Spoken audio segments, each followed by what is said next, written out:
Oi, gente, tudo bem?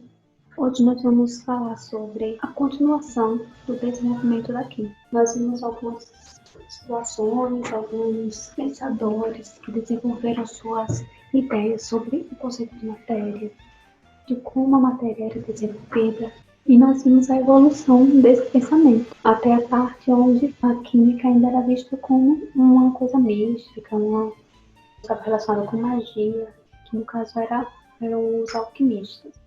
Mas, a partir de alguns outros pensadores, a química acabou perdendo esse conceito de coisa mística e começou realmente a ser considerada como uma ciência.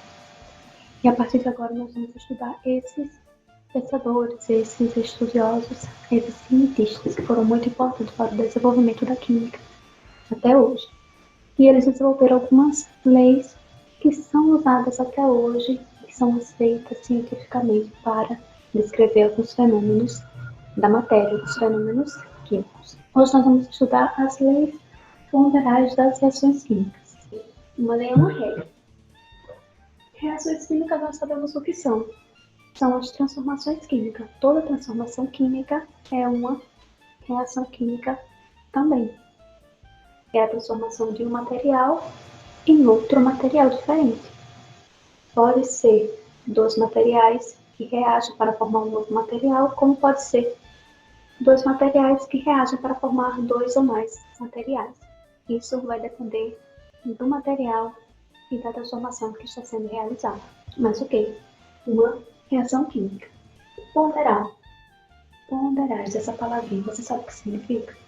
Ponderal vem de peso. Então, é tudo aquilo que é relacionado com peso. Nessa época, até esse período que nós vamos estudar agora, a matéria ainda não era caracterizada. Nós não sabíamos o que eram átomos, não sabíamos como eram as moléculas, as substâncias. A gente não conhecia. Então, todo experimento era feito, era realizado a partir da massa. Eles tinham a massa como seu material de partida, material de estudo. A massa que era formada, a massa que estava sendo utilizada para reagir, eram as informações que eles tinham, eram as que eles usavam na época. Então, as leis que nós veremos hoje, lei da conservação da massa e lei das proporções definidas, elas consideram a massa dos materiais, certo? A primeira lei, conhecida como lei da conservação da massa, ou lei de Lavoisier. Lavoisier é um cientista muito famoso e muito importante para a química. Hoje ele é considerado o pai da química, porque ele deu inúmeras contribuições para o desenvolvimento da ciência química. E uma delas foi a lei da conservação da massa, ou lei de Lavoisier, simplesmente. Para vocês terem noção das contribuições de Lavoisier, ele foi um dos cientistas que proporcionaram a descoberta do oxigênio, que é um gás extremamente importante para a nossa sobrevivência. Sem oxigênio a gente não vive. Né? E todos os experimentos dele, inclusive para a descoberta desse gás oxigênio, levando em consideração a massa dos materiais. Então vamos ver o que a lei da conservação da massa nos diz. Primeiro, em uma reação química feita em recipiente fechado, a soma das massas dos reagentes é igual à soma das massas dos produtos. Se você ler isso aqui assim, aleatoriamente, pode até não entender, mas eu vou explicar alguns conceitos que vocês precisam ter em mente. Quando eu falo em uma reação química, eu digo que um material está se transformando em outro material, um material diferente daquele inicial. Não é isso? Então, esse meu material que eu estou transformando, vamos olhar aqui um exemplo. Vamos ver que esses materiais que eu estou querendo transformar sejam nitrogênio e oxigênio.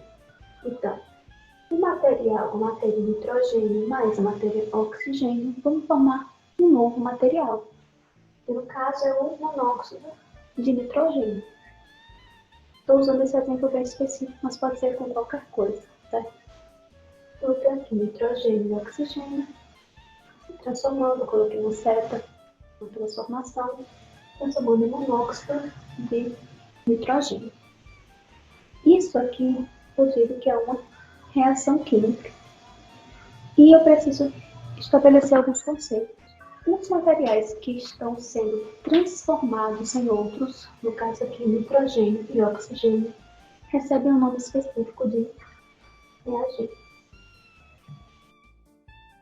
Já os materiais que foram transformados, sejam o resultado dessa transformação, eles são chamados de produtos. Reagentes e produtos. Então, quando você lê agora o enunciado, vocês já vão entender melhor, porque agora você já sabe o que são os reagentes e o que são os produtos. Os reagentes são aqueles materiais que estão sendo transformados. Os produtos é o material formado. Outro exemplo, vamos dizer uma fogueira. Eu acendi uma fogueira na frente da minha casa. Qual material está sendo transformado ali? A madeira. Não é isso? Fogueira não é de madeira? Então, estou transformando a madeira.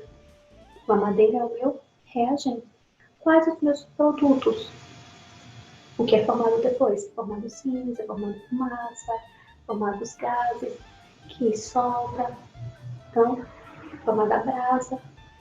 Esses são os meus produtos, certo? Então, reagentes e produtos. Então, vamos voltar aqui a definição de Lavoisier. Diz que uma reação química feita em recipiente fechado, a soma das massas dos reagentes, ou seja, a soma das massas de nitrogênio e da massa de oxigênio que eu usei, é igual à soma das massas dos produtos, ou seja, a soma das massas daqueles que foram formados, nesse caso, o monóxido de nitrogênio.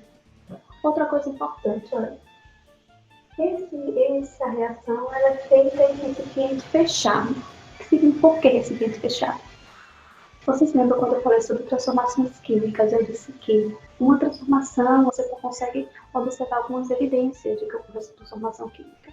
Uma delas é a formação de gases. Na transformação, como na queima da madeira. Queima da madeira forma gases. Mas você não vê esses gases, você não vê onde esses gases foram. Porque eles se dissipam no ambiente. Os gases, vocês lembram quando eu falei dos estados físicos da matéria, que o sólido, o líquido, o gasoso, o gás era aquele mais agitado. As moléculas são agitadas, elas vão partir para todos os lados. Elas vão ocupar o espaço que estiver disponível para eles. Se essa reação, se essa transformação estiver realizada em um ambiente aberto, os gases vão se dissipar e você não vai ter como medir a massa dos gases que foram formados. Então, essas reações são realizadas em recipiente fechado para você poder medir a massa de todos os componentes, de todos os produtos que foram formados naquela reação. Certo? Nesse caso aqui, o nitrogênio é um gás, o oxigênio é um gás e o monóxido de nitrogênio também é um gás. Então, precisa ser um ambiente fechado, controlado. Certo? Então, o que foi que Lavoisier concluiu dos experimentos dele? Quando ele, por exemplo, ele colocava lá 7 gramas de nitrogênio, vamos ver que foi aqui que ele fez o experimento dele. Quando ele colocava aqui dentro 7 gramas de nitrogênio, mais 8 gramas de oxigênio, eles reagiam no final, quando a transformação tinha sido finalizada. Ele ia medir a massa do produto formado, que era monóxido de nitrogênio, e ele obtinha 15 gramas de monóxido de nitrogênio.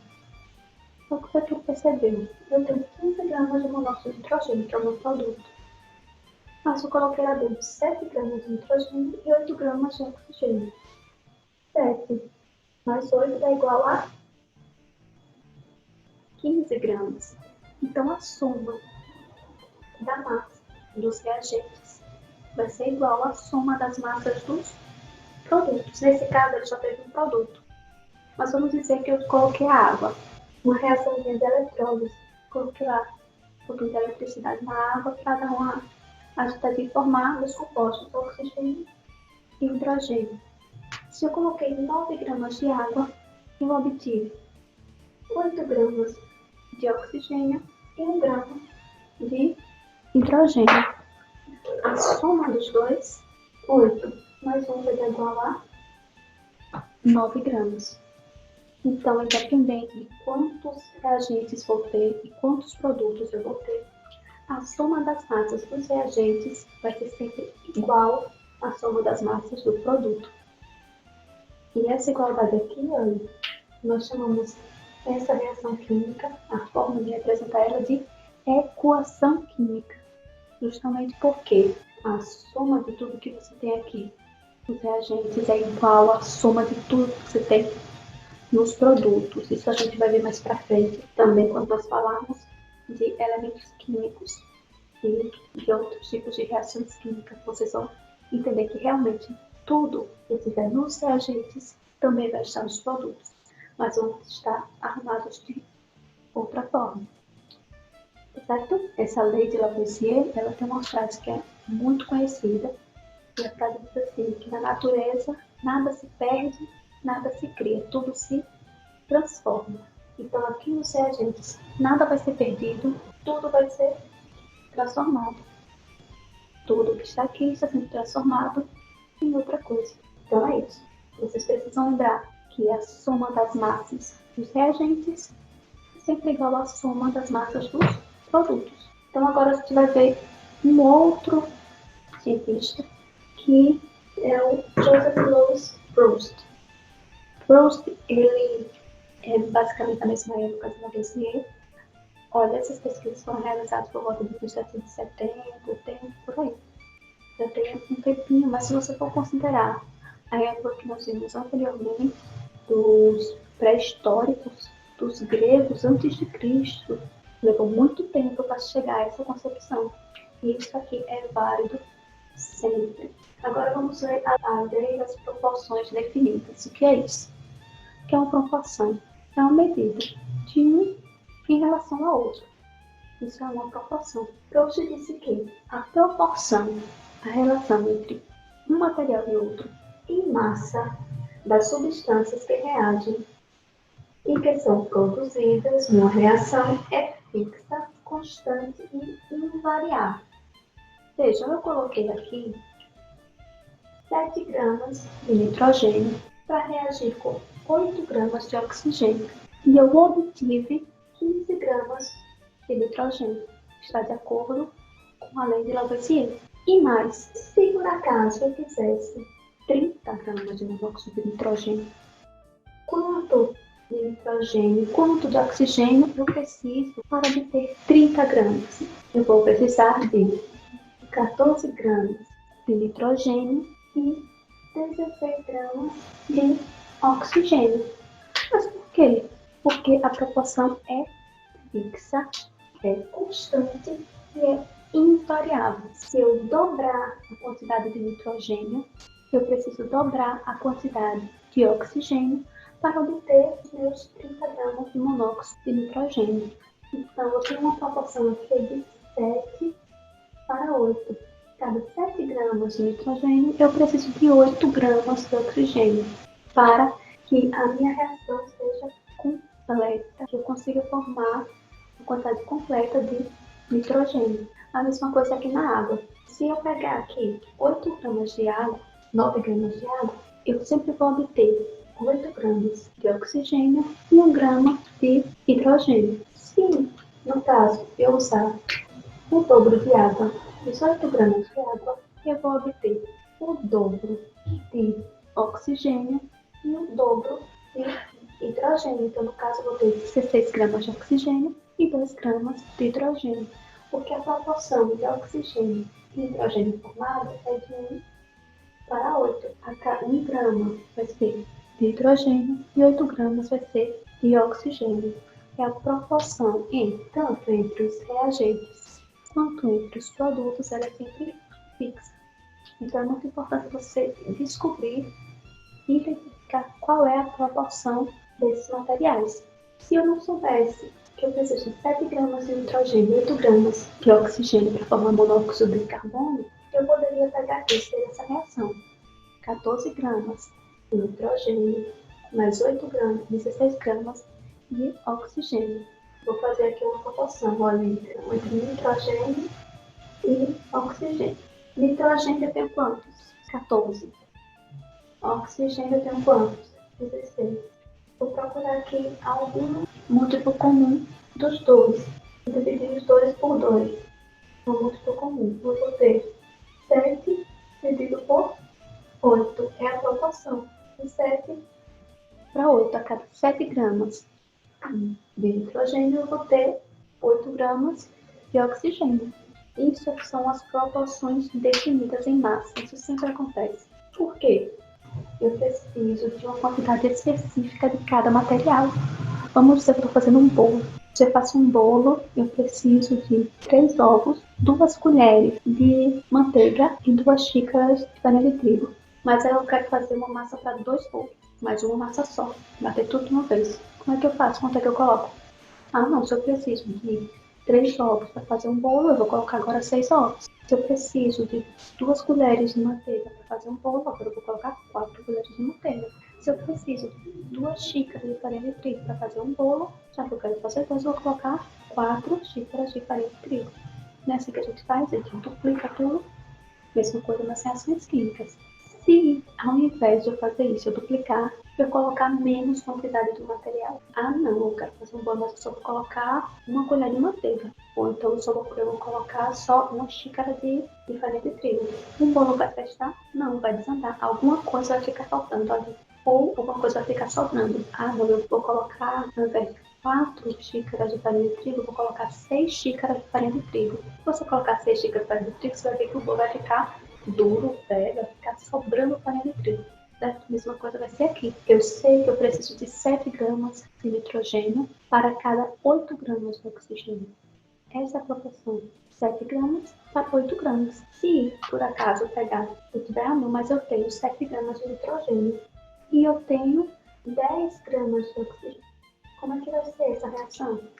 Eu tenho 7 gramas de nitrogênio e tenho 10 gramas de oxigênio. Quanto é que eu posso ter de monóxido de nitrogênio? Eu sei que se a proporção é de 7 para 8, eu vou pegar esse 7 daqui e esse 7 vai reagir apenas com 8 daqui. E vai formar o quê? 15 gramas de monóxido de nitrogênio. Mas ainda vai sobrar 2 gramas daqui, porque eu só usei daqui 8 gramas para fazer. Me sobrou, eu tenho 2 gramas aqui a mais. Então, além dos 15 gramas de monóxido de nitrogênio, eu vou ter 2 gramas de oxigênio. Esses 2 gramas de oxigênio são excesso, porque sobrou, porque não reagiu, porque eu não tenho mais 7 gramas de nitrogênio para usar. Entenderam? A cada 7 gramas de nitrogênio, eu vou precisar de 8 gramas de oxigênio.